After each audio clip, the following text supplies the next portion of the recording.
Quando a gente fala de resistência de corrente, dois conceitos são importantes para a gente entender: o conceito de curto-circuito e o conceito de circuito aberto.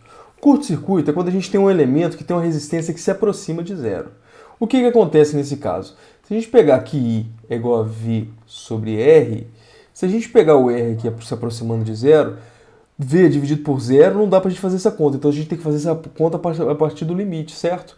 Então a gente calcularia o I, certo? Da seguinte forma, de tal forma que a gente calcularia o limite, no caso, de I quando R tende a zero.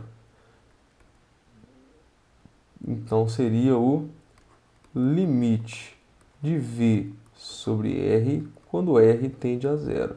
Quando R tende a zero, então esse I aqui, olha, tende a infinito. Então o que acontece é justamente isso. Um curto-circuito, quando eu tenho um elemento com resistência que se aproxima de zero, a corrente que tende a passar por ele tende a ser infinita. Por isso que às vezes é um caso indesejado.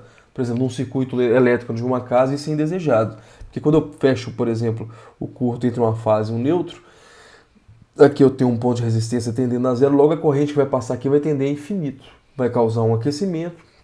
Esse aquecimento pode gerar, por exemplo, um incêndio. Muito bem, o circuito aberto é aquele no qual um elemento de um circuito com resistência que se aproxima de infinito. Então o que acontece? Da mesma forma, se eu for calcular a corrente que passa sobre ele, I é igual a V sobre R. Como R tende a infinito, a gente precisa aqui também calcular através do limite.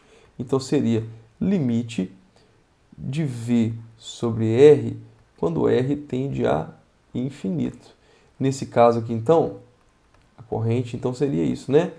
Então, a corrente aqui seria limite de V sobre R quando R tende a infinito, seria basicamente o quê? Quando R tende a infinito, o I tende a 0 amperes. Ou seja, é um caso onde não existe a passagem de corrente.